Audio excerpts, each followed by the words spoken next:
Assalamualaikum warahmatullahi wabarakatuh. Kembali lagi di podcast mata kuliah Ekonomi Kreatif. Dan di sini saya akan menyampaikan materi di pertemuan kita yang ketiga, yaitu mengenai konsep ekonomi kreatif. Gitu ya, teman-teman. Jadi apa itu konsep ekonomi kreatif? Jadi ekonomi kreatif adalah sebuah penciptaan nilai tambah yang berbasis ide yang lahir dari kreativitas sumber daya manusia atau orang yang kreatif itu sendiri dan berbasis ilmu pengetahuan termasuk warisan budaya dan teknologi. Jadi di sini kita fokusnya atau peran utamanya yaitu sumber daya manusia. Begitu ya, teman-teman.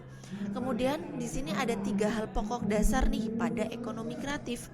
Yang pertama ada kreativitas, kemudian ada inovasi, dan yang ketiga ada penemuan.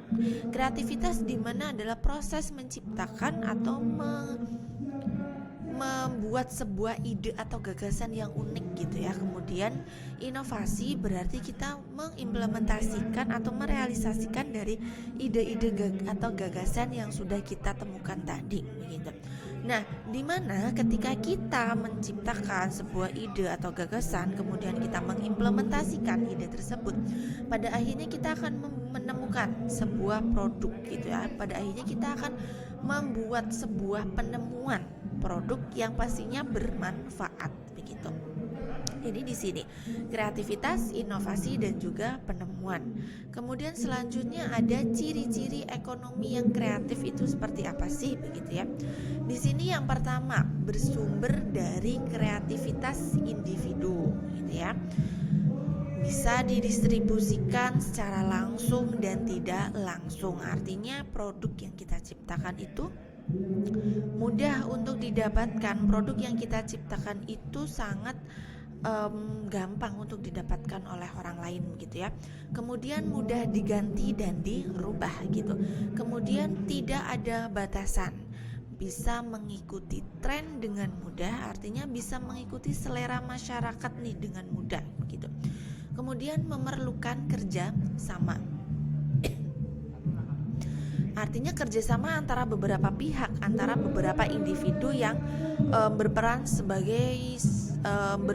untuk menciptakan sebuah produk tersebut begitu.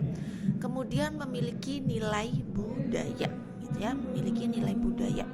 Nilai budaya itu akan mudah untuk bisa memperkenalkan identitas kita, di mana kita itu menciptakan produk. Karena orang yang atau individu atau sumber daya manusia yang ketika mereka menciptakan sebuah produk yang unik tersebut, mereka akan jauh lebih paham ketika apa? Ketika membawa nilai budaya mereka sendiri gitu ya. Kemudian selanjutnya jenis-jenis kreativitas yang membentuk ekonomi kreatif. Apa sih jenis-jenisnya? Yang pertama ada dimensi person. Dimensi person berarti kita fokus pada individu yang akan menciptakan atau fokus pada kemampuan individu itu sendiri gitu.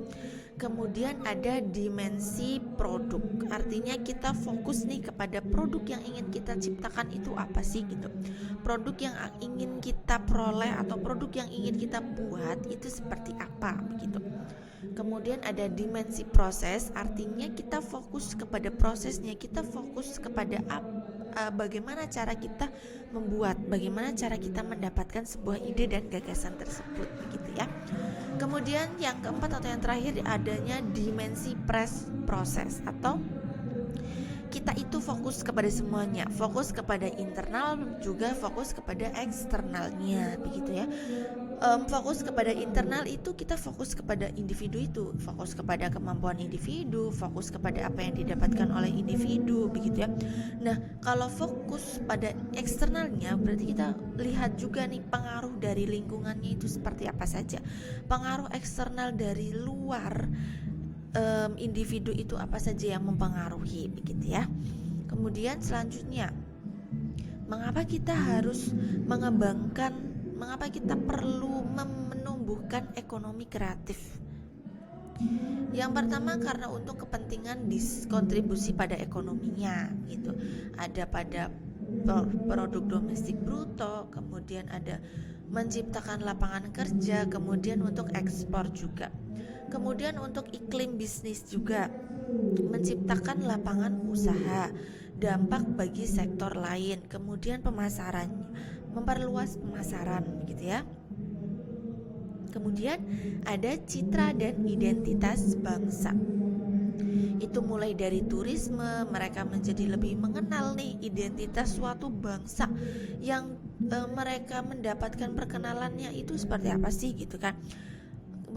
Suatu bangsa itu mampu memperkenalkan identitas secara bagus, secara maksimal kepada orang-orang luar gitu, sebagai ikon nasional bangsa, kemudian membangun budaya, warisan budaya dan juga nilai lokal.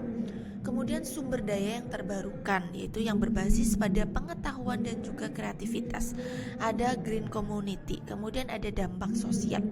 Kemudian dampak sosialnya itu apa saja? Kualitas hidup semakin meningkat, peningkatan toleransi sosial juga gitu ya.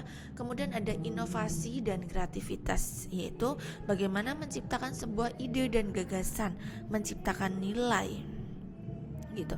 Kemudian bagaimana cara menumbuhkan atau mengembangkan pola ekonomi kreatif di Indonesia itu sendiri gitu ya. Nah, yang pertama perubahan pola pasar dan masyarakat nih gitu. Kita harus lebih tahu nih pola pasar dan masyarakat kita itu seperti apa, karena semakin hari ya itu akan pola pasarnya itu jauh lebih bagus gitu ya.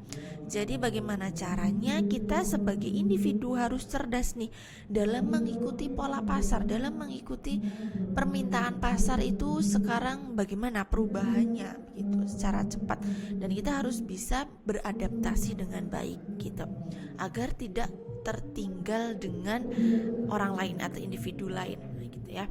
Kemudian sebagai era pembaruan. Di sini kalau misalnya kita tahu produk elektronik contohnya, dia akan sangat cepat nih siklusnya. Siklus antara ketika kita membeli 2 bulan lalu, pasti 3 bulan kemudian akan mengalami tipe atau akan muncul produk baru. Nah itu kita harus bisa mengikuti pembaruan produk yang terbaru gitu, agar kita bisa secara cepat tanggap mengikuti perubahan yang ada.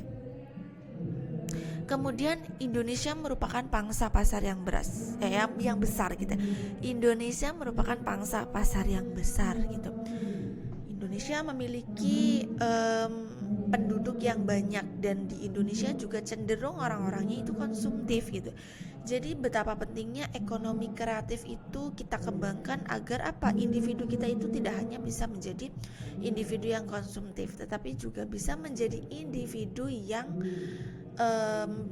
bisa menciptakan gitu ya, bisa memperjualbelikan produk yang bisa ditawarkan begitu. Kemudian pada lembaga pendidikan gitu ya, kita di lembaga pendidikan sekarang ini juga harus belajar yang namanya ekonomi kreatif. Harus diajari bagaimana individu bisa kreatif, individu bisa inovatif gitu ya. Kemudian ada pada hak kekayaan intelektual atau cenderung kepada hak cipta, hak merek begitu. Jadi bagaimana caranya kita bisa menjadi individu yang memproduksi atau menciptakan suatu hal yang tidak mudah diklaim oleh orang lain, tidak mudah ditiru oleh orang lain, dan kita harus bisa menciptakan atau melekatkan sebuah hak merek kepada apa yang sudah kita ciptakan begitu. Nah, kemudian selanjutnya di sini ada 15 subsektor ekonomi kreatif.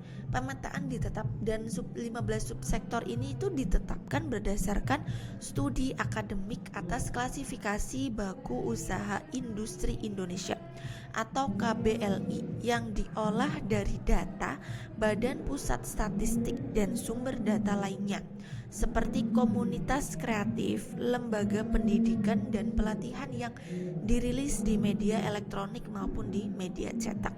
Nah, di sini ke-15 subsektornya itu ada seni pertunjukan, film, video, fotografi, musik, periklanan TV dan radio, desain, permainan interaktif, teknologi informasi, arsitektur, penelitian dan pengembangan, penerbitan, seni rupa, kuliner, mode dan kerajinan. Dan di sini kuliner itu salah satu subsektor yang memberikan berpengaruh paling tinggi di antara subsektor-subsektor yang lainnya.